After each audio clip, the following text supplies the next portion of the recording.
जय श्री श्याम सभी श्याम प्रेमियों को। कैसे हैं आप सभी? आशा करती हूँ बांके बिहारी जी की कृपा से आप सभी कुशल मंगल होंगे। आज मैं आपके समझ एक कहानी लेकर आई हूँ, कंजूस बनिया, कंजूस सेठ उसकी। तो शुरू करते हैं। पहले हाजिरी लगाते हैं भगवान के चरणों में। बोलो बांके बिहारी लाल की जय।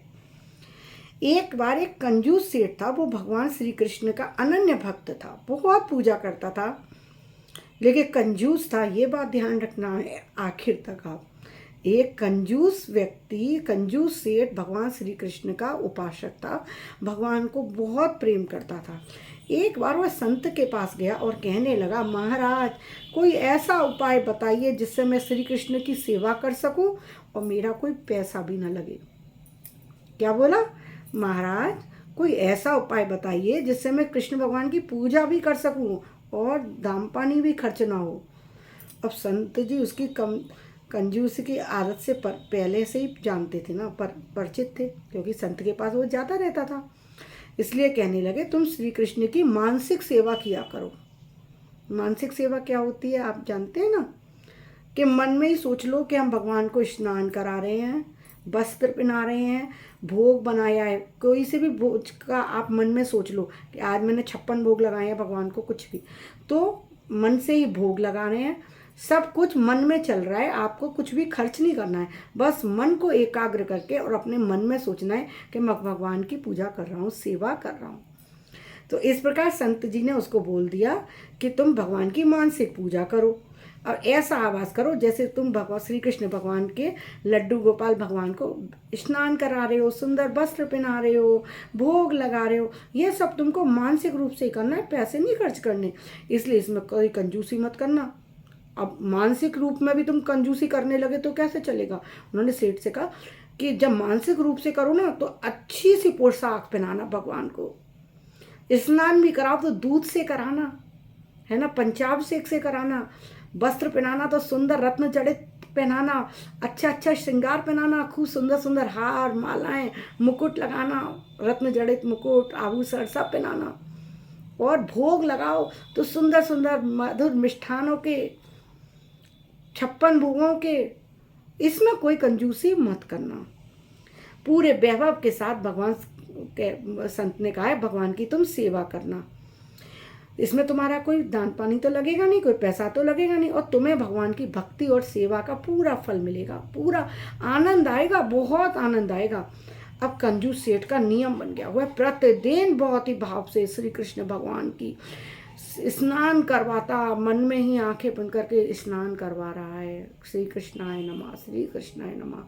फिर वस्त्र पहना रहा है सुंदर ही सुंदर मन में, फिर श्रृंगार कर रहा है, रत्न जड़ित आभूषण पहना रहा है, फिर भोग लगा रहा है, दूध, और फिर दूध पिलाता था, शक्कर डालकर भगवान का भोग लगाता रोज। और उसकी आदत थी दूध जरूर पिलाता था शक्कर डाल के भगवान को। कैसे पिलाता था? मानसिक रूप से। कंजूस था, वास्तव में नहीं पिलाता था। ऐसा नियम का पालन करते करते उसको कई वर्ष बीत गए। वो इस मानसिक पूजा ही करता रहा। अब तो मानसिक पूजा में भी उसे ऐसी अनुभूति होती थी जैसे सचमुच भगवान उसका भोग ग्रहण कर रहे हैं। अब तो भगवान से रिश्ता बन गया उसका। मानसिक रूप से पूजा करते हैं ना तो और मन एकाग्र करना पड़ता है। वैसे आप भगवान को नहला रहे हो, नहला इधर रहे हो, जल चढ़ाया, ध्यान इधर भी लग रहा है, इधर भी लग रहा है, पोशाक पहनाते जा रहे हो, देखते जा रहे हो, कुछ भी करते जा रहे हो। लेकिन जब मानसिक रूप से पूजा करनी है तो आपको आंखें बंद करके मन में ही सब कुछ सोचना है। तो जब मन एकाग्र होता है तो रिश्ता भगवान से जो बना, कंजूस बनिए का, कंजूस से का, वो अटूट बना। ऐसा रिश्ता बना कि अब तो उसको मानसिक पूजा में भी ये अनुभव होने लगा कि भगवान भोग खा रहे हैं। अब क्या हो, अब तो वो भगवान की उन चीज़ों पर भी कि कहीं ये ज़्यादा ना खा लें, ज़्यादा ना ले लें। अब उस चीज़ पे भी देखिए क्या करता है वो। एक दिन में जैसे ठाकुर जी को भोग लगाने के लिए दूध में शक्कर डाल रहा था, दूध में गलती से 2 चम्मच शक्कर गिर गई।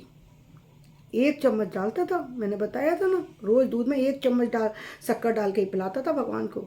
आज गलती से गिर गई शक्कर 2 चम्मच, वो भी कैसे? मानसिक रूप से, सच में नहीं। अब वो मानसिक रूप से उस दूध में से वो 1 चम्मच शक्कर निकालने के लिए हाथ बढ़ाता है कि मैं इसको बाहर निकाल लूँ। उसने सोचा, अरे 2 चम्मच क्यों, 1 चम्मच निकाल लेता हूँ, किसी और काम में आएगी, 2 चम्मच क्यों डालूं। उसी समय भगवान प्रकट हो गए। उसकी मानसिक पूजा से भगवान इतने प्रसन्न थे कि ये तो मेरे को मानसिक पूजा में भी भोग, मतलब पूरा इस तरीके से सोच रहा है कि मैं खा जाऊंगा। और भगवान प्रकट हो गए और बनिए से बोले, क्यों बनिया, अब तो इसमें तुम्हारा दाम पानी भी नहीं लग रहा, अभी भी 2 चम्मच नहीं मेरे को दे सकते तुम। बताओ, भगवान अगर असली में हम भोग लगाते हैं प्रकट होते हैं कभी? मैं कहती हूँ ना, भगवान कब किस भाव में खो जाते हैं हमारे, उनको हमारा कौन सा भाव अच्छा लगने लगता है। कृष्ण भगवान ने उसका हाथ पकड़ लिया और कहने लगे, रहने दे, ज़्यादा शक्कर से तुम्हारा कौन सा पैसा खर्च होने वाला है। तुम तो अपनी आदत से मजबूर हो, मानसिक पूजा में भी तुम्हें कंजूसी सूझ रही है। श्री कृष्ण का साक्षात दर्शन पाकर वो तो धन्य हो गया।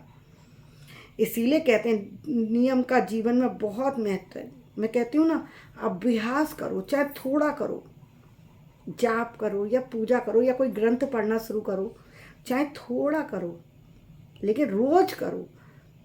Practice and practice make a man perfect.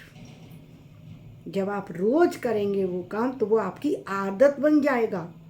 जैसे बनिया की आदत बन गई ना धीरे धीरे करके मानसिक पूजा करने की, भोग लगाने की, पोशाक पहनाने की, सब करने की। तो ऐसे ही जब आप कोई भी काम करेंगे, रोज करेंगे, नित्य करेंगे, तो वो आपका अभ्यास बन जाएगा। नाम सुमरन करो, क्या है कोई ग्रंथ अच्छा पढ़ो, क्या है कोई अच्छी वीडियो देखो। मैं ये नहीं कह रही मेरी वीडियो ही देखो, आपको अच्छी लगे आप मेरी वीडियो देखो, नहीं तो किसी और की देखो, लेकिन आप रोज अपने आप को समय दो। क्योंकि ये जीवन हम सबको दे देते हैं, लेकिन अपने लिए हम समय नहीं निकाल पाते। हमें अपने लिए भी तो समय देना है ना, क्योंकि कभी आखिरी समय आ जाएगा, हमें पता भी नहीं लगेगा, हमारा जीवन का अंत हो जाएगा। और प्रभु कहेंगे, तूने अपने लिए क्या समय दिया। हम अपने लिए समय कब देते हैं? जब हम भगवान का नाम सुमरन करते हैं। वही तो हमारा असली अकाउंट है, वही तो हमारे साथ जाएगा। वरना बाकी जो हम काम कर रहे हैं उनसे भगवान को कोई लेना देना नहीं है। वो तो हमारे कर्म उल्टे और हमें फंसाएंगे। अगर अच्छे कर्म किए हैं तो ठीक है, नहीं तो बुरे कर्म है तो उसकी सज़ा और मिलेगी हमें। तो वो सज़ा हमारी भगवान माफ़ कर दें, कम कर दें, उसके लिए हमें क्या करना है? सतमार्ग पे चलना है, प्रभु नाम जाप करते रहना है। तो क्या शिक्षा मिली हमें? Practice and practice make a man perfect. Daily करिए, थोड़ा करिए, नित्य करिए, लेकिन अभ्यास करिए, रिश्ता बनाइए। आपकी कहानी, मेरी ये कहानी आपको अच्छी लगी हो तो कमेंट बॉक्स में ज़रूर कमेंट करके मुझे बताइएगा। राधे राधे लिख दीजिएगा। भगवान का नाम लिखने से कुछ तो अच्छा होता है ना। और मेरे चैनल पर बने रहिएगा, आपके लिए ऐसे ही रोज़ मैं बहुत अच्छी अच्छी कथाएं, कहानियाँ लेकर आऊँगी जो आपको बहुत आनंद देंगी। और मेरे चैनल को लाइक सब्सक्राइब करना मत भूलिएगा, क्योंकि मैं भी आपसे यही आशा करती हूँ कि आप मुझे अपना प्यार दें। और बेल आइकन को ज़रूर दबा दीजिएगा, जिससे मेरे सारे वीडियोज़ के नोटिफिकेशन आप तक पहुँचते रहें। अभी के लिए विदा लेती हूँ। राधे राधे।